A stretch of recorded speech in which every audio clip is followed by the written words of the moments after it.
अस्सलाम वालेकुम दोस्तों, मैं हूं तनवीर अहमद। इस वीडियो में मैं आपको एक्सप्लेन करूंगा कि हेल्थ केयर फैसिलिटीज़ जो हॉस्पिटल्स होती हैं उसमें फायर फाइटिंग के मुख्तलिफ सिस्टम इस्तेमाल होते हैं और मुख्तलिफ फैसिलिटीज़ पे वो यूज़ होते हैं। जैसे मुख्तलिफ फायर फाइटिंग में रूम होते हैं, रिगार्डिंग ऑपरेशन थिएटर होता है, ICU होता है, जनरल वार्ड होते हैं।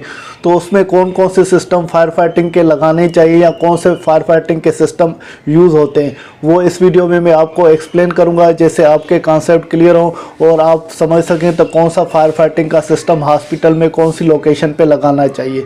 तो आइए वीडियो को शुरू करते हैं। दोस्तों, फायर फाइटिंग स्ट्रेटेजी के हिसाब से जो फायर प्रोटेक्शन का आपको सिस्टम हॉस्पिटल में देना है वो सारी स्पेशलिटीज़ या फैसिलिटीज़ में आपको देना है। जैसे हम फायर प्रोटेक्ट कर सकें तो वो फायर प्रोटेक्शन हमें लोगों की भी फायर प्रोटेक्शन होती है, क्योंकि हॉस्पिटल में हैवी इक्विपमेंट या एक्सपेंसिव इक्विपमेंट होते हैं, उनकी भी प्रोटेक्शन करनी होती है और हमारी प्रॉपर्टी है उसकी भी प्रोटेक्शन करनी होती है। उसके लिए मुख्तलिफ सिस्टम लगे होते हैं। तो वो कौन कौन से सिस्टम होते हैं वो मैं आपको एक एक सिस्टम को एक्सप्लेन करता हूँ और उसके बाद वो सिस्टम कौन सी लोकेशन पर लगे जाते हैं वो भी मैं आपको बताता हूँ।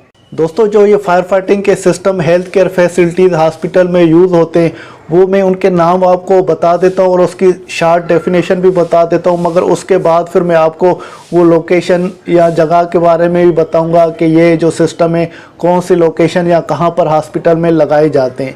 तो जो फायर फाइटिंग का सिस्टम, एक तो वो स्प्रिंकलर सिस्टम लगाया जाता है, वो एक्टिव और ड्राई स्प्रिंकलर सिस्टम कहलाता है। एक्टिव स्प्रिंकलर सिस्टम वो स्प्रिंकलर होता है जो वेट स्प्रिंकलर सिस्टम होता है और ड्राई स्प्रिंकलर सिस्टम हम प्री एक्शन स्प्रिंकलर सिस्टम को बोलते हैं। तो क्योंकि वो स्प्रिंकलर के पास पाइप ड्राई होते हैं, उससे पहले पानी होता है। जो ड्राई सिस्टम वो यूज़ नहीं होता जो ठंडे इलाकों में हो। तो ये नॉर्मल जो हम पाकिस्तान, इंडिया या बांग्लादेश की बात कर रहे हैं तो ये हमारे जो एरिया है तो वहाँ पर इस तरह के हमें सिस्टम लगाने चाहिए। एक तो स्प्रिंकलर सिस्टम जो वेट स्प्रिंकलर सिस्टम है वो लगता है और दूसरा ड्राई स्प्रिंकलर सिस्टम लगता है। इनकी तफसील में आगे आपको एक्सप्लेन करूँगा तो वो कौन कौन सी लोकेशन पे ये सिस्टम लगता है। तो इसके अलावा दूसरा ये स्टैंड पाइप का सिस्टम लगता है, जो हम लैंडिंग वाल भी वर्टिकल राइज़र या स्टैंड पाइप होता है उसके साथ लगाते हैं। और उसके बाद एक होज रील सिस्टम भी लगता है। जो होज रील होती है तो रील के साथ हमारे फायर फाइटिंग राइज़र के साथ कनेक्ट होती है, उसके ज़रिए से फायर फाइटिंग करते हैं। और इसके अलावा जो हमारा कॉमन सिस्टम लगता है वो क्लीन एजेंट सिस्टम लगता है। जो क्लीन एजेंट सिस्टम उस सिस्टम को बोलते हैं जो गैसेस जिस सिस्टम में होती है, गैसेस की शावरिंग हो जाती है। और क्लीन एजेंट के अलावा हमारा डिल्यूज वाटर स्प्रिंकलर सिस्टम लगता है, जो जिस एक साथ ह्यूज क्वांटिटी में वाटर सारे स्प्रिंकलर के साथ शावर होता है।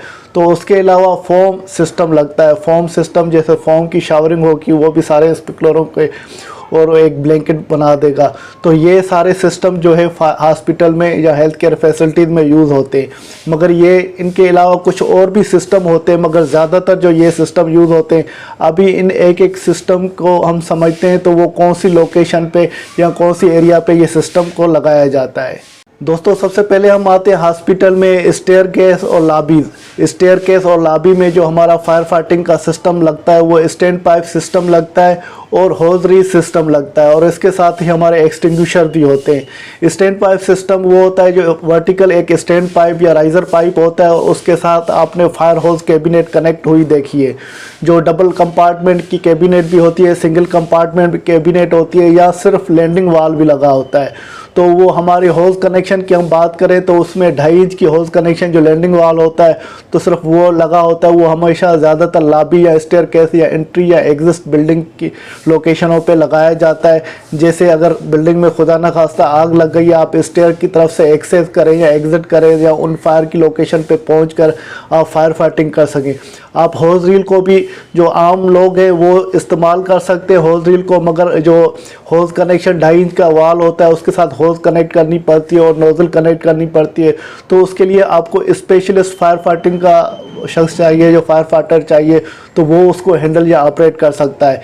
जबकि होज रील है वो हर कोई भी उसको ऑपरेट कर सकता है। उसका आपको ख्याल करना है तो वाल खुला होना चाहिए और होज रील को आपको खींचकर उस लोकेशन पे पहुंच जाए तो उस पे आग को बुझा सकते हैं। तो आप होज रील को भी मैन्युअली कोई भी पर्सन यूज़ कर सकता है और फायर एक्सटिंग्विशर को भी यूज़ कर सकता है। जबकि stand pipe system 2.5 inch connection के लिए आपको स्पेशलिस्ट फायर फाइटर की ज़रूरत है। दोस्तों दूसरा, हॉस्पिटल में या हेल्थ केयर फैसिलिटीज़ में मेडिकल इमेजिंग यूनिट्स लगे होते हैं जिस एरिया में, या बंकर एरिया होती है हॉस्पिटल में, वहाँ पर जो फायर फाइटिंग के सिस्टम लगाए जाते हैं तो एक गैस सेपरेशन सिस्टम लगा होता है, या गैस सेपरेशन सिस्टम लगा होता है, या प्री एक्शन स्प्रिंकलर सिस्टम लगा होता है, या ये दोनों यूनिट्स भी इकट्ठे भी लगे होते हैं, क्योंकि जो ये इक्विपमेंट होते हैं हमारे काफ़ी एक्सपेंसिव होते हैं। जो मेडिकल इमेजिंग यूनिट या बंकर्स एरिया हो तो उनको सेव करने के लिए इक्विपमेंट्स को, या वहाँ के लोग या प्रॉपर्टी को सेव करने के लिए आपको फायर सेपरेशन सिस्टम लगाना चाहिए, या आपको प्री एक्शन स्प्रिंकलर सिस्टम लगाना चाहिए। मगर प्री एक्शन स्प्रिंकलर सिस्टम जो आप लगाएंगे वो double interlock pre action system होना चाहिए, या आप ज़्यादा सेफ्टी करेंगे तो फिर दोनों आपको लगाने चाहिए तो ज़्यादा सेफ्टी होगी। आप ये अक्सर एक सवाल होता है, जो प्री एक्शन स्प्रिंकलर सिस्टम लगाते हैं वो double interlock pre action system क्यों लगाते हैं? Double interlock pre action system इस वजह से लगाते हैं, अगर आपका स्प्रिंकलर किसी ने गलती से डैमेज कर दिया, सिर्फ वहाँ से एयर शावर होगी और पानी नहीं आएगा, या गलती से स्मोक डिटेक्टर या एरर की वजह से, या कोई भी गलती से कोई स्मोक डिटेक्टर या हीट डिटेक्टर वो एक्टिवेट हो गया, तब भी पानी नहीं आता double interlock pre action system में। जब दोनों एक्टिवेट होंगे, दोनों का मतलब स्प्रिंकलर भी वो टेम्परेचर सेंस करके उसका गिलास बर्स्ट हो जाएगा, और सेंसर है वो भी सेंस करके एक्टिवेट होगा, दोनों एक्टिवेट होंगे तब पानी वहाँ पर आएगा और वो शावर होगा। तो ज़्यादातर वो अवॉइड किया जाता है, प्री एक्शन सिस्टम से भी ज़्यादा बेहतर वो समझा जाता है कि आप गैस सेपरेशन सिस्टम लगाएं, फिर प्री एक्शन सिस्टम। कुछ आग ऐसी होती है गैस सेपरेशन सिस्टम से भी वो ख़त्म नहीं होती, या कुछ आग रह जाती है तो प्री एक्शन सिस्टम बकाया वो आग को एक्सटिंग्विश कर देता है या ख़त्म कर देता है। तो मेडिकल इमेजिंग यूनिट एरिया है या बंकर एरिया है तो उसमें गैस सेपरेशन सिस्टम लगाया जाता है, या pre action double interlock system लगाया जाता है, या दोनों ये सिस्टम लगाए जाते हैं। और इसके अलावा दोस्तों, जैसे ऑपरेशन थिएटर है, या एंडोस्कोपी प्रोसीजर रूम है, या डे सर्जरी रूम है, या डेंटल प्रोसीजर रूम है, या उसके अलावा बर्न्स यूनिट है या इमेजिंग यूनिट्स है, तो ये जो operation theatre, endoscopy, dental procedure, day care, burn unit या इमेजिंग यूनिट इस लोकेशन पे या इन एरिया में, तो जो हमारे जो फायर फाइटिंग के सिस्टम लगते हैं वो प्री एक्शन स्प्रिंकलर सिस्टम लगाया जाता है। तो प्री एक्शन जो स्प्रिंकलर सिस्टम लगाया जाएगा वो double interlock pre action sprinkler system लगाया जाता है। तो आपको यहाँ पर एक चीज़ नोट करनी चाहिए, क्योंकि ये operation theatre, endoscopy procedure room, day surgery room, dental procedure room, burn unit या इमेजिंग यूनिट होते हैं।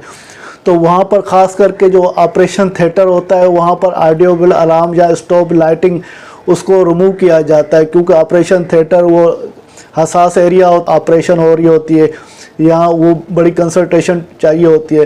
तो उसमें जो ऑपरेशन थिएटर है वो ऑडियो अलार्म आप जो बजता है फायर फाइटिंग के केस में उसको रिमूव करना चाहिए, या स्ट्रोब लाइटिंग जो फायर फाइटिंग की लाइटिंग होती है तो जलती है उसको भी अवॉइड करना चाहिए, उसको रिमूव करना चाहिए और उनको रिप्लेस करना चाहिए लाइटिंग इंडिकेशन अलार्म फिटिंग के साथ जो नॉन ऑडिबल होती है, जिसमें साउंड नहीं होता, वो छोटी सी लाइट होती है वो देनी चाहिए। अगर इनके साथ फायर होती है, जैसे वो फायर ऑपरेशन थिएटर के लोग हैं या कोई पेशेंट है या डॉक्टर किसी काम में मसरूफ़ है या ऑपरेशन में मसरूफ़ है, तो उनको डिस्टेंस भी नहीं हो और एकदम से वो फायर फाइटिंग की वजह से सारे परेशान हो जाएं या कोई ऐसा मिसहैप हो जाए, तो इसको अवॉइड किया जाता है। तो आप वो अलार्म जो होता है वो भी नहीं देंगे और लाइटिंग जो अलार्म के साथ होती है वो भी उसको अवॉइड किया जाता है, ख़ास करके ऑपरेशन थिएटर या सर्जिकल एरिया में। तो वो ये जो इनको जो सर्जिकल पैनल होता है उसके साथ ये इंटरलिंक किया जाता है या कनेक्ट किया जाता है। दोस्तों उसके अलावा जो हॉस्पिटल में एरिया होते हैं वो सर्वर रूम होता है, यूपीएस रूम है, सीटी स्कैन रूम है, सीटी स्कैन इक्विपमेंट रूम है, या एमआरआई इक्विपमेंट रूम है, या केमो एमोबिली स्टेशन है, या कंप्यूटर इक्विपमेंट रूम है, या स्पेट स्कैनिंग रूम है, या पेट स्कैनिंग रूम है, या कंप्यूटर इक्विपमेंट रूम है, या मेन इलेक्ट्रिकल रूम है, या एमआरआई लैनिक रूम है, या मेडिकल रिकॉर्ड है, या बर्न्स यूनिट है। तो इन सारी एरिया में ख़ास करके हमारे क्लीन एजेंट सिस्टम लगाया जाता है। क्लीन एजेंट सिस्टम इस वजह से लगाया जाता है तो उसमें एक गैस होती है, गैस वो शावर होगी, वो गैस जो यूज़ होती है वो लोगों के हिसाब से भी सेफ़ होती है। सिर्फ कार्बन डाइऑक्साइड है जो लोगों के पॉइंट ऑफ व्यू से वो नहीं लगाई जाती है, वो ख़ास करके इलेक्ट्रिकल रूम्स हो जाए, कंप्यूटर रूम या इलेक्ट्रॉनिक्स रूम, उसमें लगाई जाती है। उसके अलावा जो हमारे क्लीन एजेंट सिस्टम है जैसे FM 200 सिस्टम है वो लगाया जाता है, या ECARO 25 जो गैस HFC 125 होती है तो उसका गैस सप्रेशन सिस्टम ये लगाया जाता है। नोवेक का 1230 फिलेट वाला सिस्टम नोवेक का लगाया जाता है। या पॉइंटर 2 जो इनर्ट गैसेस होते हैं तो वो हमारे क्लीन एजेंट सिस्टम में लगाए जाते हैं। या दूसरा ड्यूराकोइंज का पंप वाटर मिस्ट सिस्टम होता है तो वो लगाया जाता है। या micro mist nitrogen driven water mist system होता है तो ये फायर फाइटिंग के सिस्टम लगाए जाते हैं। और दूसरा ये क्लीन एजेंट सिस्टम आप लगाएं, या ज़्यादा सेफ्टी चाहते हैं तो क्लीन एजेंट के साथ वो double interlock pre action system भी लगाएं तो वो ज़्यादा बेहतर है, जो हॉस्पिटल या एनवायरनमेंट के हिसाब से हॉस्पिटल में यूज़ भी होता है। जो बड़ी हॉस्पिटल होती हैं जो ज़्यादा स्टैंडर्ड को फॉलो करती हैं तो उनमें दोनों ये सिस्टम लगाए जाते हैं, जो क्लीन एजेंट सिस्टम भी लगाया जाता है और प्री एक्शन स्प्रिंकलर सिस्टम भी लगाया जाता है। और ख़ास करके जो बर्न यूनिट होता है, अगर प्री एक्शन सिस्टम आप समझते हैं तो पेशेंट को ज़्यादा नुकसान दे सकता है या उसकी वाटर की वजह से कोई मिसहैप हो सकता है तो आप प्री एक्शन सिस्टम ना लगाएं, सिर्फ क्लीन एजेंट सिस्टम लगाएं। तो ये फायर फाइटिंग के रूमों में ये वाले जो क्लीन एजेंट सिस्टम है या फायर सप्रेशन सिस्टम है वो लगाए जाते हैं। अब आते हैं हमारा जो हॉस्पिटल के बाहर जो मुख्तलिफ चीज़ें होती है जैसे एक्सटर्नल लिक्विड ऑक्सीजन रूम होता है या उसके अलावा LPG स्टोरेज रूम होता है तो वहाँ पर जो हमारा फायर फाइटिंग का सिस्टम लगाया जाता है वो डिल्यूज वाटर स्प्रिंकलर सिस्टम लगाया जाता है।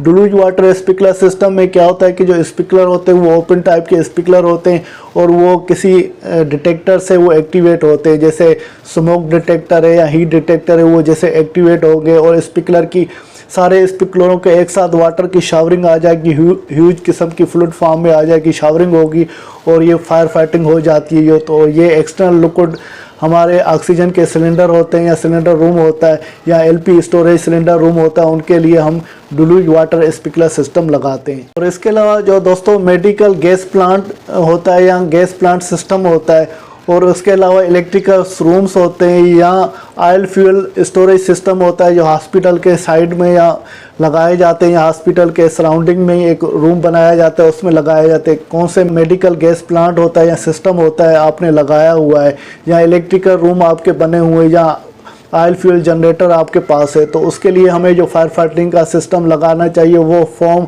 डिल्यूज सिस्टम लगाना चाहिए या फोम सिस्टम लगाना चाहिए, क्योंकि जो आग ऑयल पे लगती है तो वो पानी से या दूसरे गैसों से वो बुझती नहीं है। उसके लिए डिल्यूज फोम सिस्टम लगाया जाता है तो वो फोम सिस्टम एक्चुअली ऊपर से ब्लैंकेट का काम कर रहा होता है तो ऑक्सीजन उसमें नहीं आती है, ऑयल के ऊपर एक लेयर आ जाता है तो इस वजह से फिर आग जो खुदा न खास्ता लगी हुई है तो वो बुझ जाती है। और उसके अलावा दोस्तों जो हमारे हॉस्पिटल में कॉमन एरियाज़ होते हैं जैसे लॉबीज़ हो गई या पब्लिक लोग आ रहे हैं या स्टोर हो गया या मीटिंग रूम है या ऑफिस है तो वहाँ पर हमारा कौन सा सिस्टम लगना चाहिए, उस वहाँ पर हमारा वेट फायर स्प्रिंकलर सिस्टम लगना चाहिए जो सिर्फ स्प्रिंकलर जो ऑटोमेटिक स्प्रिंकलर होते हैं वो हीट डिटेक्ट करते हैं तो वो पानी की शावरिंग होती है।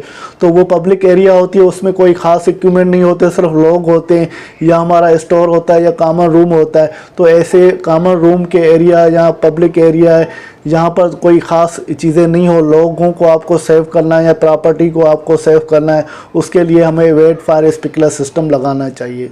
दोस्तों उम्मीद है कि ये मेरी वीडियो आपको पसंद आई होगी। अगर फिर भी आपके पास कोई क्वेश्चन है, कोई सवाल है तो आप कमेंट के फॉर्म में पूछ सकते हैं, इंशाल्लाह मैं आपको ज़रूर उसका रिस्पांस दूंगा। अगर वीडियो पसंद आई तो वीडियो को ज़रूर लाइक कीजिएगा और अपने दोस्तों के साथ शेयर कीजिएगा। और अभी तक आपने चैनल को सब्सक्राइब नहीं किया तो चैनल को फ़ौरन सब्सक्राइब करें और बेल बटन को भी क्लिक कर दें, क्योंकि जो भी आने वाली टेक्निकल मेरी वीडियो होगी तो वो उसका नोटिफिकेशन आपको मिले और आप ये टेक्निकल या इंजीनियरिंग इन्फॉर्मेशन आप हासिल कर सकें। इसके साथ तनवीर अहमद को इजाज़त दीजिए, अगली वीडियो तक अल्लाह हाफिज़।